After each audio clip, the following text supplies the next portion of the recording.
para comenzar, quiero presentar a Edison Pacheco, que tuvo la amabilidad de estar con nosotros hoy y conversar durante estos 45 minutos que tenemos.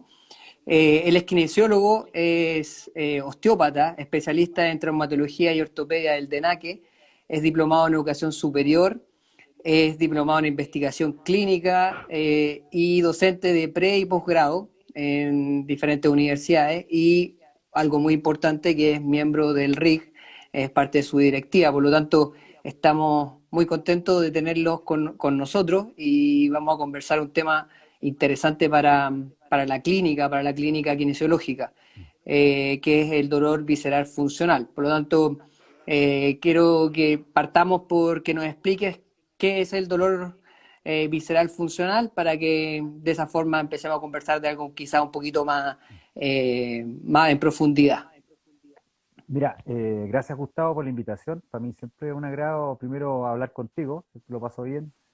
Y además de eso, poder compartir un tema que a mí me apasiona, me gusta mucho y que además creo que nos puede servir a todos como kinesiólogos. Y lo Exacto. primero que hay que partir definiendo es que el dolor visceral es tremendamente común. De hecho, según Cerveró, es el dolor más, la consulta por dolor más común en el mundo.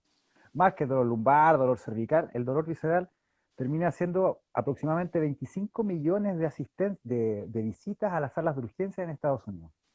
Aproximadamente 2,5 millones de hospitalizaciones en Estados Unidos. Aproximadamente un tercio de los norteamericanos han sufrido dolor visceral por más de 6 meses. Me referimos a cualquier síntoma, ya sea visceral grave o ¿cómo se llama? Funcional. Una cifra que a mí me gusta mucho, me llama mucho la atención, se hizo un estudio donde se sacaron un gran N de niños al azar y se dieron cuenta que aproximadamente el 10% de esos niños tenían dolor funcional visceral. Lo peor de todo es que aproximadamente un 50% de esos niños van a mantener esos síntomas por al menos 20 años. Y hay estudios de corte prospectivo a largo plazo que nos dicen que los niños que mantienen el dolor visceral presentan mayor tasa de dolor musculoesquelético cuando son comparados con el grupo control. Y más aún, los que han tenido historia de dolor visceral tienen mayor tasa de dolor musculoesquelético que el control. O sea que es súper interesante ver cómo al final estos tipos de cuadros se correlacionan con el área musculoesquelética y cualquier área. Entonces es muy probable que nosotros hayamos en algún momento de nuestra clínica, en un momento de nuestra internado, lo que sea si es que hay estudiantes, nos habíamos topado con un paciente con dolor visceral. Hay un estudio que justo estaba leyendo hoy día del 2019 que hace una comparación entre los grupos de mujeres con fibromialgia y con síntomas gastrointestinales versus las que no. Lo interesante es que las mujeres con síntomas gastrointestinales, en este caso síndrome de intestino irritable, presentaban mayores costos en medicamentos para el dolor y peor calidad de vida que las mujeres que no tenían síndrome de intestino irritable. Mm. Y lo más bonito del estudio, que luego de ser intervenidas con dieta, a otras mujeres le hicieron intervenciones con láser para endometriosis, eh, la cantidad de dinero invertido en medicamentos y la calidad de vida mejoró. Entonces no podemos separarlo, ¿cachai? Y después está el tema de los tipos de dolor visceral, que es un poco lo que conversamos. Tenemos un dolor visceral estructural real, que es el que es bandera roja, el que tiene la apendicitis. Y es súper claro, la gente que tiene un dolor visceral real, primero tiene una fuerte respuesta autonómica, esta sensación de que se va a morir, sudor, frío, palidez, mareo, náusea, un dolor que está focalizado en el centro del abdomen, es difícil de distinguir, me refiero al tipo de víscera, porque las vísceras tienen inervación dual. Entonces, eso quiere decir que van a generar una sintomatología difusa. Después tienes el dolor que tiene el dolor visceral referido. Y ese dolor visceral consiste en que a la persona, normalmente ocurre antes de ocurrir el visceral verdadero, presenta un síntoma que está ubicado en la periferia o lejano a la víscera en cuestión. El clásico del dolor isquémico del miocardio. Muchas veces uno piensa que el dolor referido del miocardio es en las personas que tienen infarto. No, no es así. Basta con que tenga isquemia del miocardio, ya sea, por ejemplo, por un estado ansioso, te puede generar isquemia del miocardio. Y eso te puede generar síntomas al brazo, a la mandíbula, interescapular, en la columna cervical. Y después tenemos el referido con hiperalgesia, que normalmente son los casos donde la gente ha tenido el dolor referido por mucho tiempo o ha tenido un cuadro doloroso antiguo que genera una situación de sensibilización central a nivel medular, que altera el tejido subcutáneo y muscular, genera edema muscular, genera hipertonía o hipotonía, dependiendo del paciente. Y lo más interesante es que esto puede durar de un lapso de 3 meses hasta incluso un año. Entonces, si tú estás viendo un paciente con cálculo renal y tú ves una hipertonía lumbar, ese cálculo renal que quizás fue hace 6 meses, todavía puede estar generando sus consecuencias neurológicas a nivel lumbar. Después tenemos la clasificación de dolor o dolor víscero-visceral. Este es muy interesante porque nos habla de que cuando dos vísceras comparten inervación metamérica, se potencian los síntomas. Por ejemplo, las personas que tienen anginas, hay un estudio de Iembradino, anginas de pecho y además cálculo biliar, tienen mayor tasa de crisis de angina que las personas que no tienen cálculo biliar. Y después esas personas son sometidas, esas personas con angina, a una cirugía donde se les extirpa el cálculo biliar. ¿Y qué ocurre? Las tasas de angina disminuyen. Y esto es súper claro y es súper clásico en las mujeres, por ejemplo. Una mujer con síndrome de intestino irritable, que además tiene dolor premenstrual, si tú tratas el síndrome de intestino irritable, las reglas son menos dolorosas. Y es choro porque al final estamos hablando quizás un cambio dietético podría influir en el dolor de regla. Y después tenemos la hiperalgesia visceral, que es cuando se genera, el sistema visceral tiene una gran capacidad de percibir cambios químicos y tiene una gran cantidad de receptores silentes. Y cuando tú tienes un estímulo constante en el tiempo, injuriante, puede generar un aumento en en el reclutamiento de estos receptores, transformando cualquier estímulo que no sea nociceptivo en nociceptivo. Y eso puede estar detrás y gatillando todo el resto de los tipos de dolores que habíamos hablado anteriormente. Oye, súper interesante lo que hay detrás de este cuadro. Eh, ¿cuáles son los pacientes que más común vemos en la clínica o tú ves la clínica kinesiológica con esta condición? Hablaste un poco de fibromialgia, hablaste un poco también de otros pacientes, pero quizás para la gente que nos está viendo, quizás sería si eres más específico en los pacientes que puedes encontrar esta condición, quizás lo ayudas a que ellos puedan diferir cuál paciente necesita de una evaluación más de lo que estás comentando. Mira, yo creo que de hecho la estadística o los datos en Estados Unidos te indican que un tercio de los pacientes con dolor crónico tienen problemas gastrointestinales funcionales, que no son dolores viscerales reales.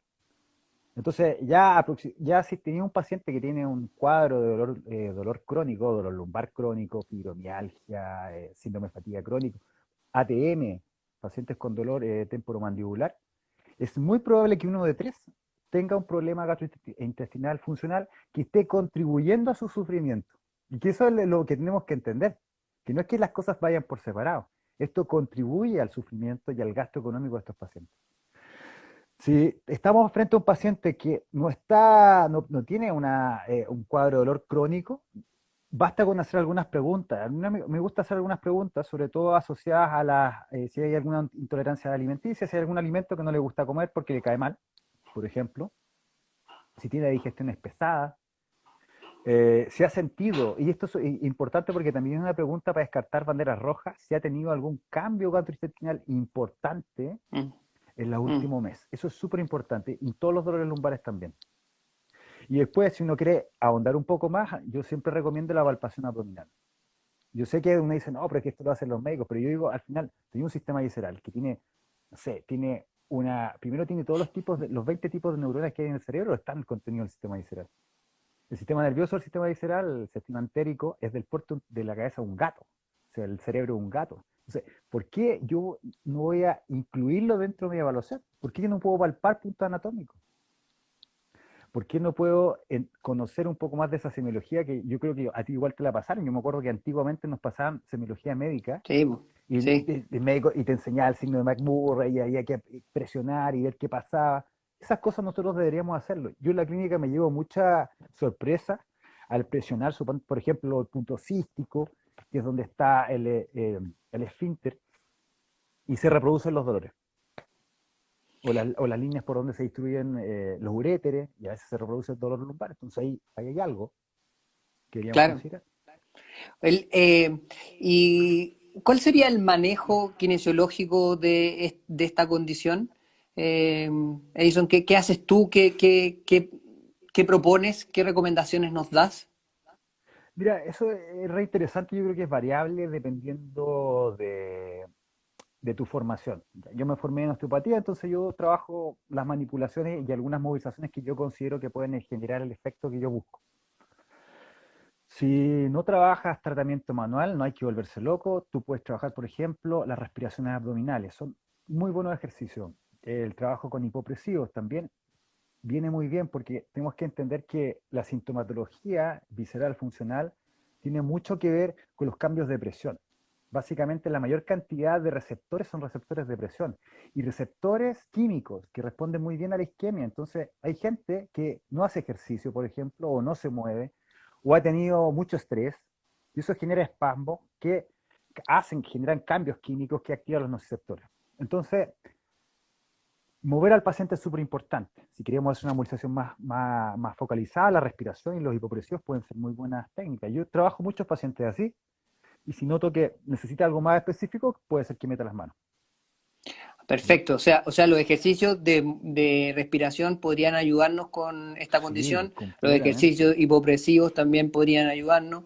Y lo cual no hace que tengamos que tener una formación muy específica en Claro, podemos. movilizaciones para poder hacer tratamiento de estos pacientes o de la condición, ¿sí? Sí, pues y además que hay un tema que es súper importante, sobre todo con la respiración. Nosotros cuando hacemos respiración abdominales, estimulamos las terminaciones vagales, que son aproximadamente un 80% sensitivas. Y se ha demostrado que está todavía en discusión si realmente son capaces de transmitir nocicepción. Normalmente la nocicepción desde las vísceras se asocia más a los nervios esplácnicos.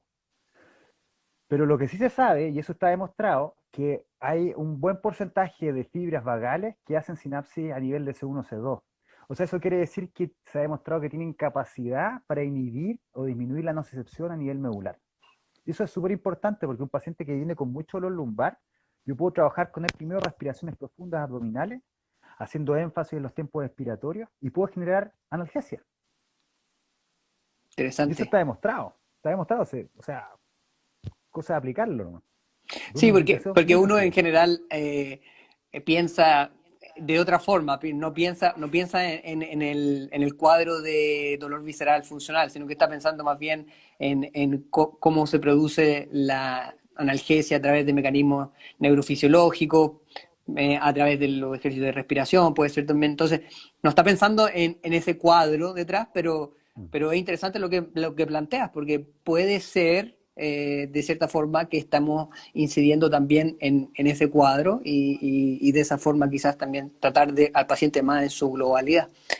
Oye, y cuéntame un poquito cuál es el rol que juegan las movilizaciones viscerales en el contexto clínico de estos pacientes, porque hablaste un poco de que tú en cierto subgrupo de pacientes sí aplicas movilizaciones viscerales y quizás cuéntanos un poco qué es lo que hace, quizás, o no sé, cómo decides cuál de los Mm. pacientes vas a aplicar algo más específico o cómo decides cuál paciente va a ir más a lo general. Cuéntanos un poquito de eso. Mm. Lo primero es que es la preferencia del paciente. Eso es lo primero. Mm, Porque no a todos los pacientes les gusta ser tocados, menos en el abdomen. Eso te lo digo que yo creo que es lo primero. mm. Y parece que es la receptividad del paciente. Yo siempre le digo a los pacientes, "Oye, ¿sabes qué? Mira, me gustaría probar una técnica, resulta para activar todos los efectos contextuales, entonces esta técnica a veces es útil en los casos como los tuyos, sin embargo, si no te parece, puedo utilizar esta otra opción, dime tú cuál te gustaría probar, y si el paciente accede, yo sé que ya automáticamente la técnica tiene un gran porcentaje ya que está, yo sé que va a ser bien. Ya sabemos que cuando el paciente accede ya tenéis como gran parte de la cosa ganada. Eso por un lado. Por otro lado, cuando yo noto que hay puntos con una mayor sensibilidad o puntos activos. Entonces, normalmente a mí me gusta explorar la zona del plexo solar.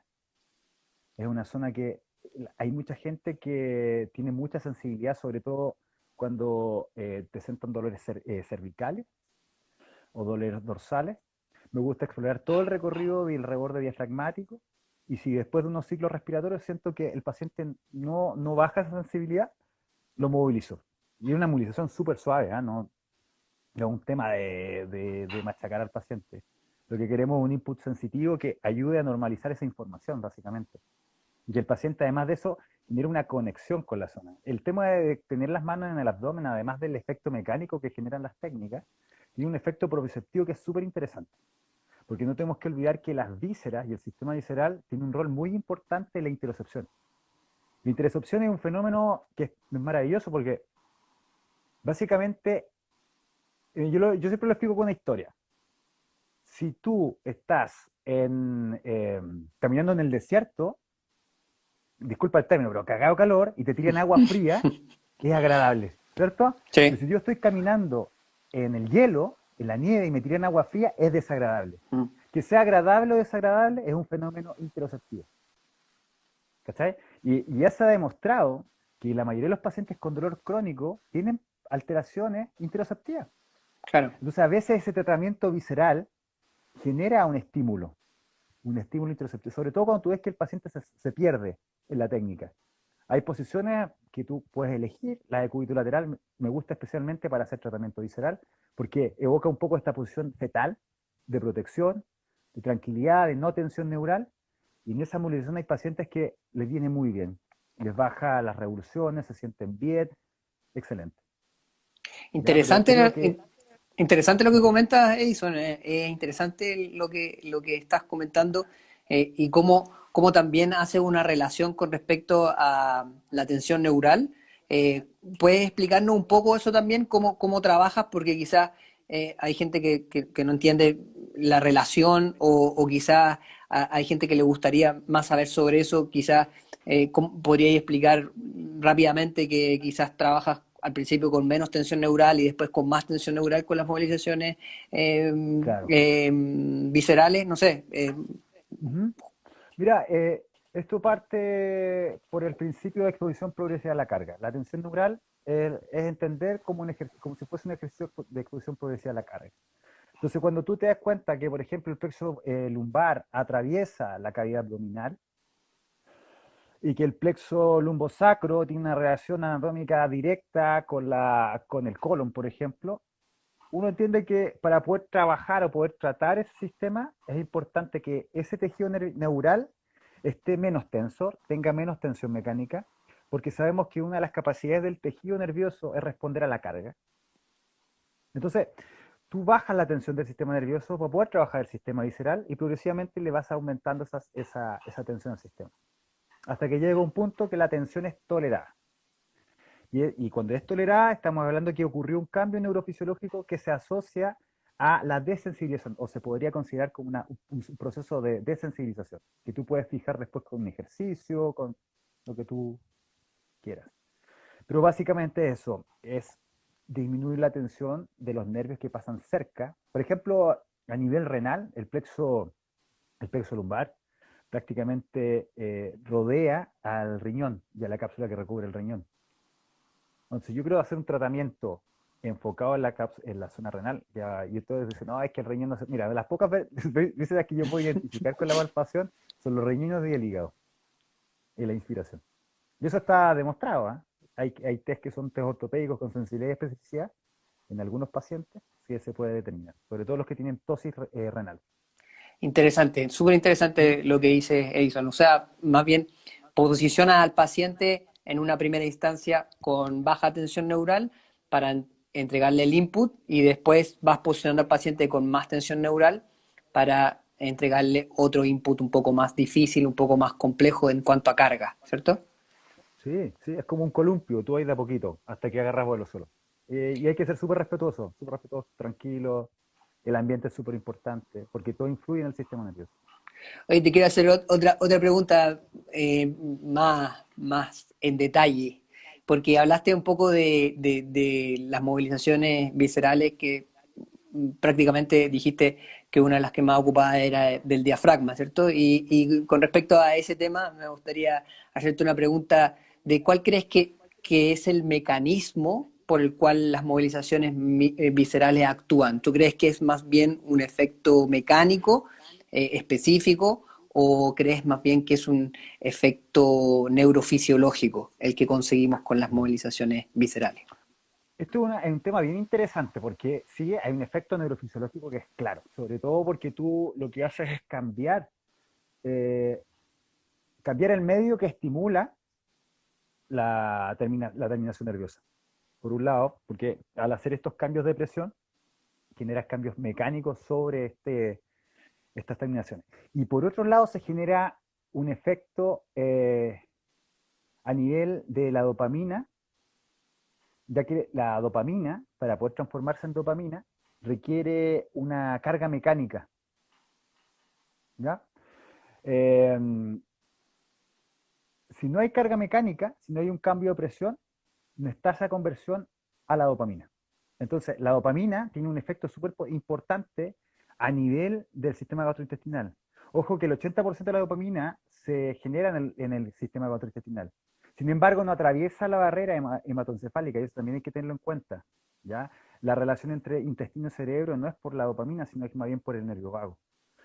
Y ese aumento de la dopamina mejora la sintomatología visceral, porque mejora la movilización, o sea, la motilidad, mejora los flujos sanguíneos. Entonces, tenemos un efecto mecánico, que es un efecto mecánico en la conversión de ciertas hormonas, tenemos un efecto neuromodulador, y también tenemos un efecto súper importante que también podría ser mecánico, que es el efecto vascular.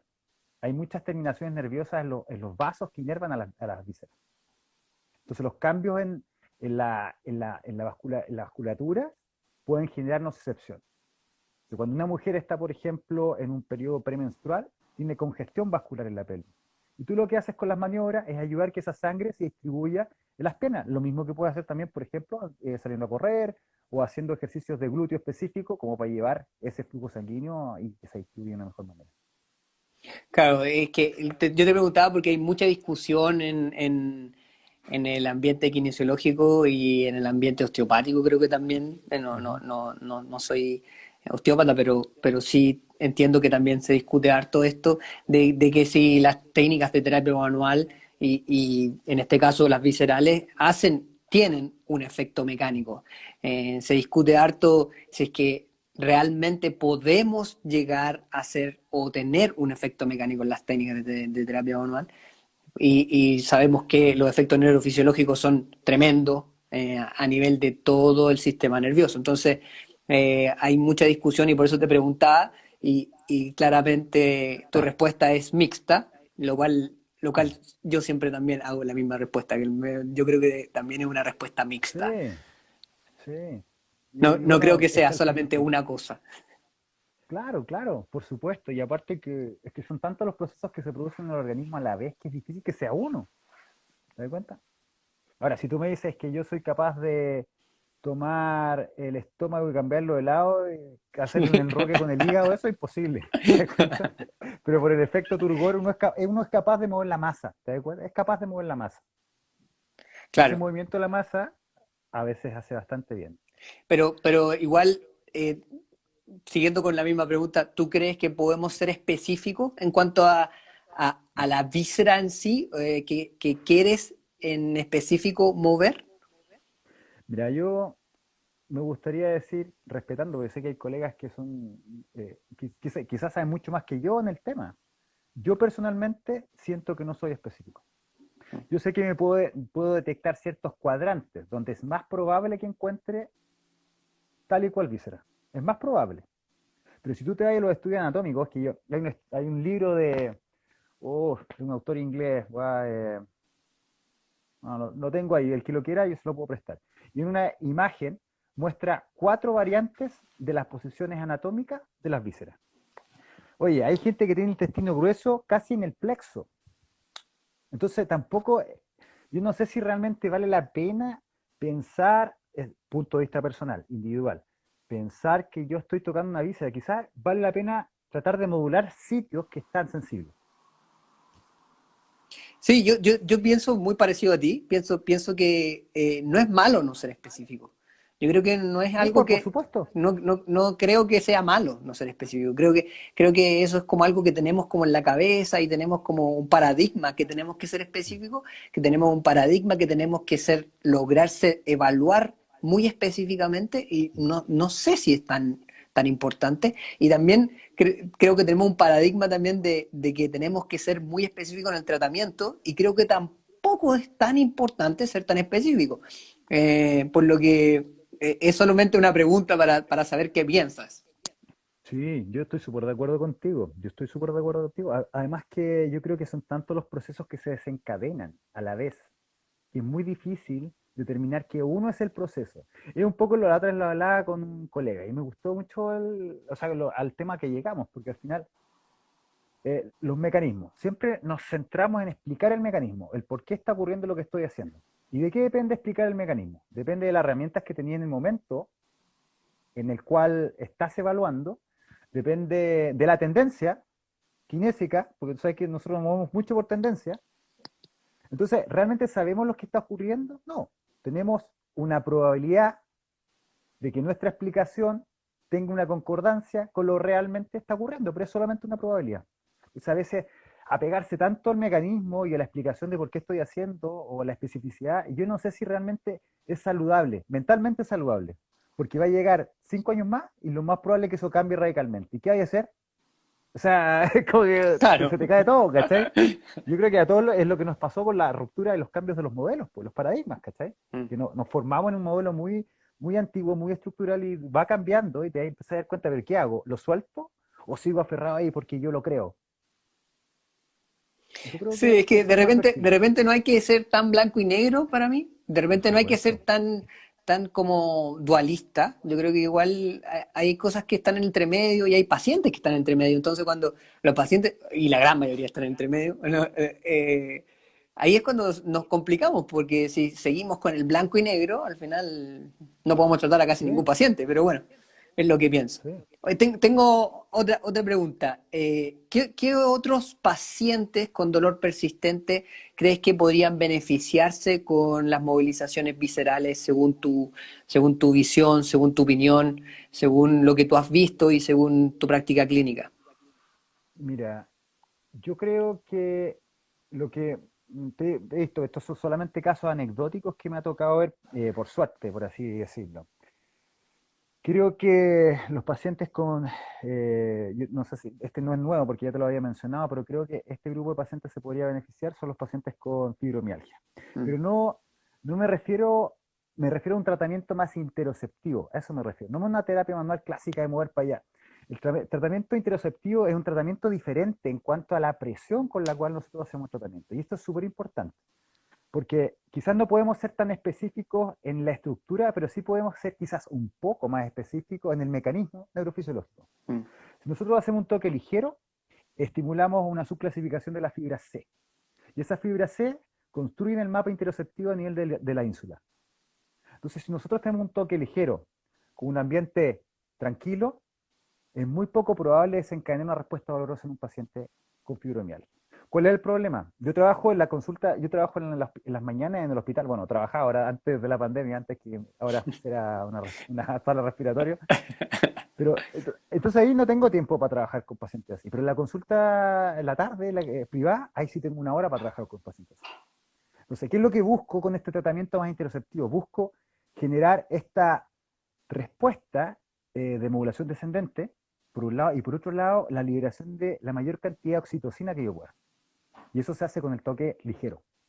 Y se hace en el ambiente tranquilo, idealmente en una posición de acortamiento neurodinámico, idealmente con música.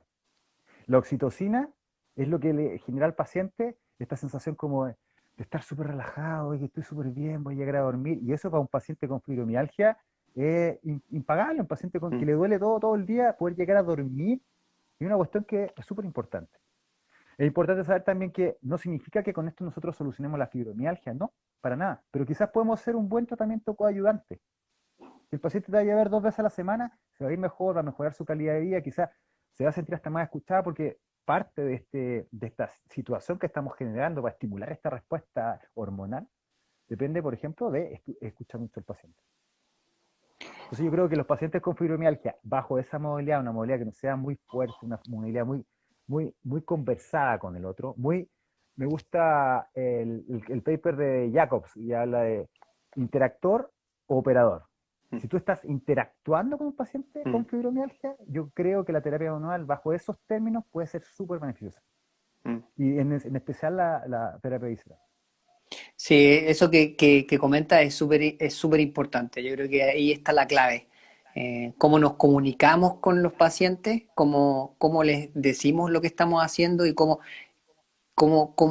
informamos lo que vamos a hacer, cómo informamos lo que va a pasar, cómo informamos las respuestas que esperamos con lo que estamos haciendo. Y yo creo que ahí va la pregunta que te quiero hacer ahora, porque se cruza súper bien lo que dijiste. ¿Cuál es el lenguaje que ocupas con los pacientes al usar las técnicas de movilización visceral? ¿Y cómo comunicas lo que estás haciendo y cómo promueves? Porque sabemos que hay mucho y se habla mucho de que el dolor persistente necesita un automanejo. Y cuando nosotros hacemos técnicas sobre un paciente, se nos pierde un poquito ese foco, ¿cierto? Entonces, cómo tú les dices lo que estás haciendo, cómo les dices qué es lo que esperas y cómo promueve el automanejo de algo que quizás se cierra a tu consulta, ¿cierto? Sí, mira, es una pregunta súper importante. Yo creo que es algo que siempre se le critica a la gente que hace terapia manual. Yo hago terapia manual, pero, ojo, también me gusta hacer mucho ejercicio. Yo tengo un gimnasio y ahí todos están haciendo ejercicio. Ahora, creo que con la terapia manual se pueden lograr cosas que con el ejercicio no las puedes lograr.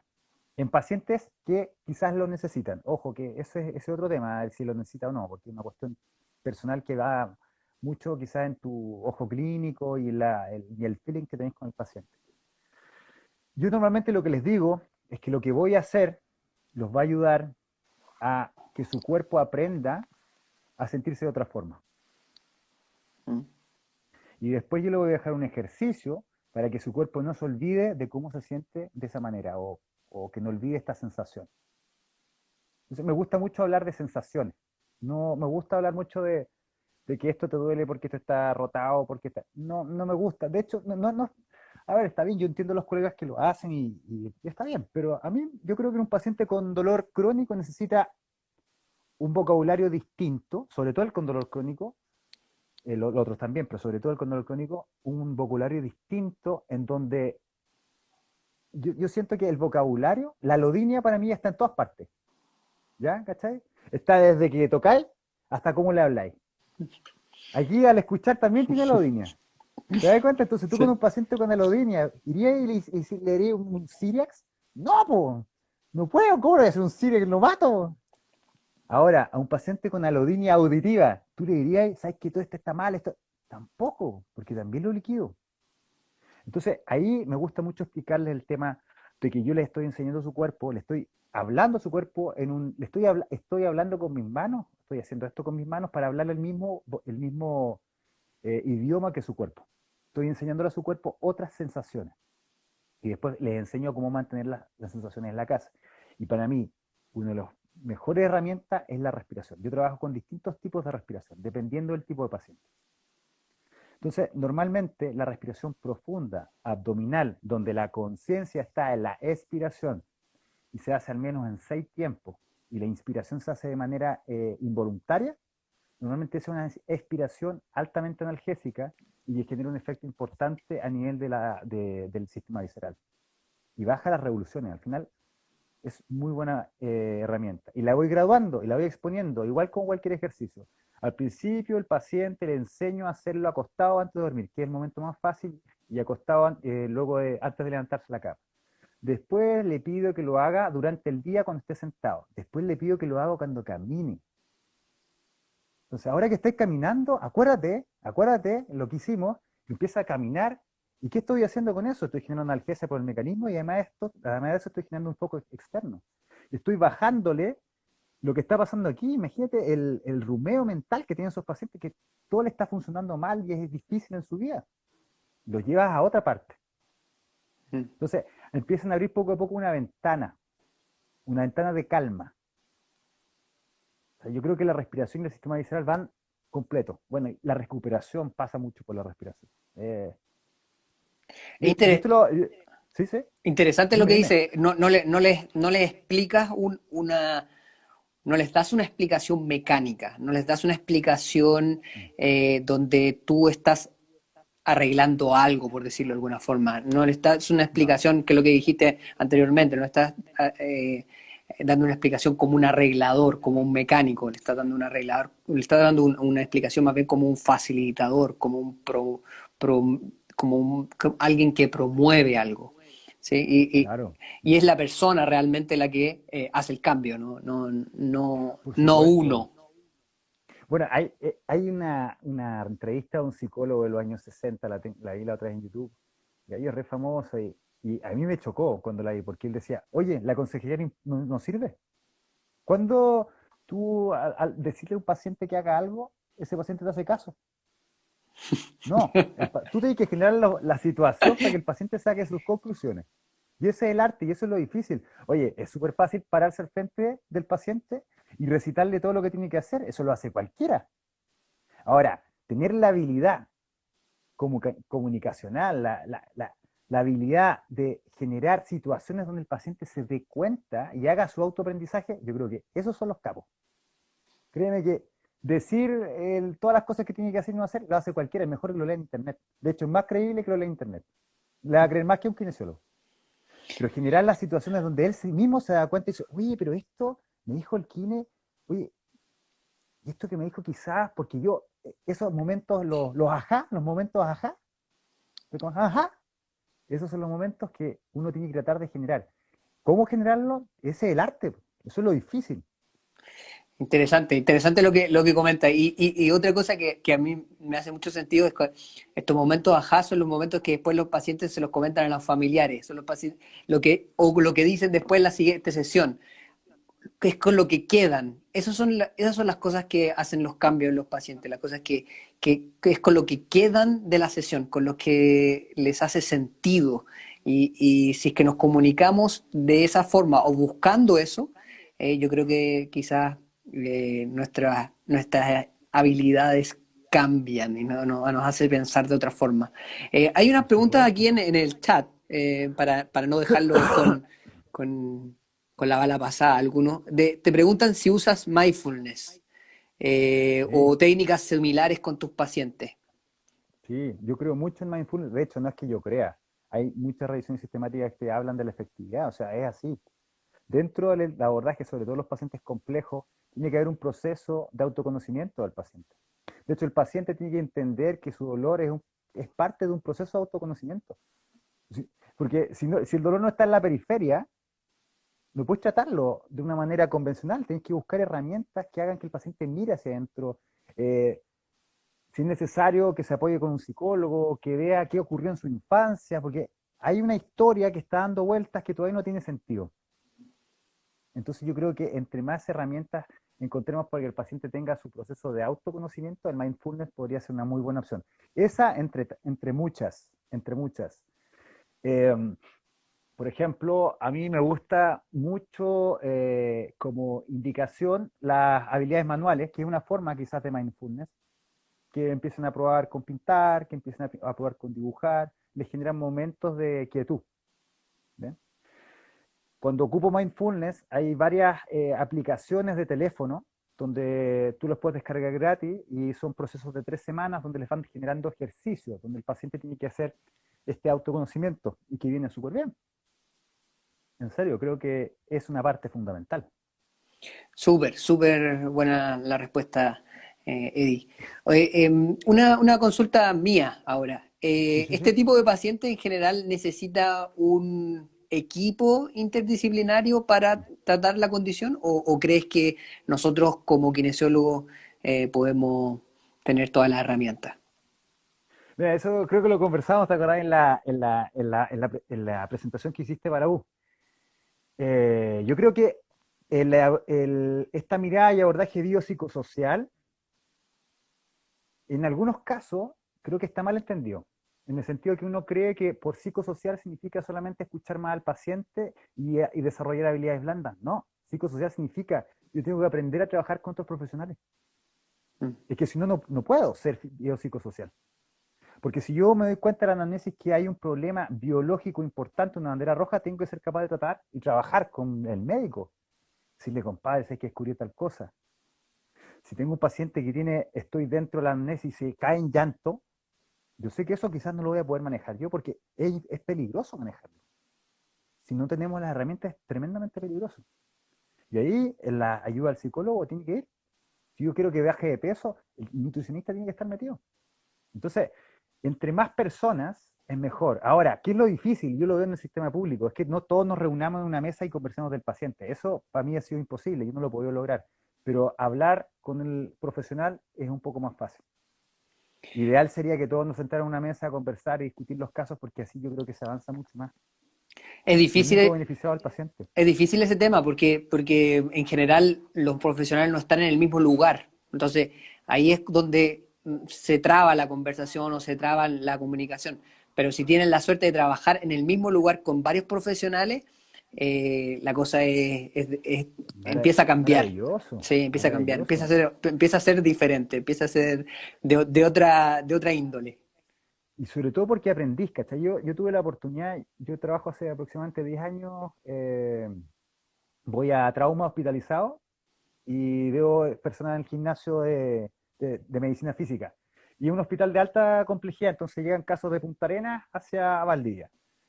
Y todos los viernes se hace una reunión de traumatólogos. Y yo puta, siempre estaba en la reunión, po, escuchando. Y ahí me di cuenta que muchas cosas que nosotros aseguramos como quienes a veces no son verdad absoluta. Mm. No, es que no sé, que tú tengas una, no sé, una discopatía o una hernia de tal tamaño no es indicación de cirugía. Dentro de nuestros conocimientos no lo es, pero cuando entre ellos lo discuten, te empiezas a dar cuenta que, chucha, eso yo no lo había pensado, po. No sabía que existía eso. Y eso es lo que tiene de bonito el abordaje interdisciplinario. Son personas que están dedicando la misma cantidad de tiempo, quizás más que tú, en aprender su área. Entonces, a veces mirarlo en menos por una, no sé, en una temática específica, es peligroso, Sí, porque créeme que un trauma cuando es una resonancia ve 800 más cosas que las que uno ve. tú acabas de dar en el clavo, o sea, cuando uno empieza a mirar las cosas desde el punto de vista del otro profesional, es cuando uno se da cuenta de que quizás las cosas hay que verlas de con otra visión. Oye, Completamente. Eddie, nos quedan 30 segundos, así Ya, que se nos va a cortar, de hecho. Así que quiero agradecerte por tu tiempo, agradecerte por todo lo que nos entregaste, por toda la información que nos entregaste. De verdad, aquí hay puros likes, puros corazones. Así que te agradezco muchas gracias. por tu tiempo y por hablar con nosotros. Espero que pronto tenerte nuevamente para conversar más de otro tema y espero que todos puedan seguir conectados a nuestro Instagram. Pronto vamos a tener más información con respecto a nuestra jornada que vamos a llevar a cabo el 17 de julio con un Buena. exponente internacional de lujo. Vamos a tener a Puente Dura con nosotros, Ah, qué entonces buena. la idea es que todos puedan estar conectados e informados de las cosas que vamos a tener pronto en la sociedad. Aparte de eso, ese día vamos a entregar información con respecto a cómo ser socio de nuestra sociedad Ya, y ya. cómo se va a ir empezar a desarrollar las diferentes actividades. Así que espero que todos se puedan conectar ese día. Va a ser por Zoom, así que ahí les vamos a dar más información cuando vayan pasando los días. Eddie, muchas gracias por todo. Gracias a ti, compadre. Un abrazo. Un Y nos abrazo estamos viendo, grande ¿ah? y nos estamos viendo pronto. Sí, pronto, pronto. Cuídate, Que te vaya bien. cuídate. Chao, Chao, cuídate. chao, suerte.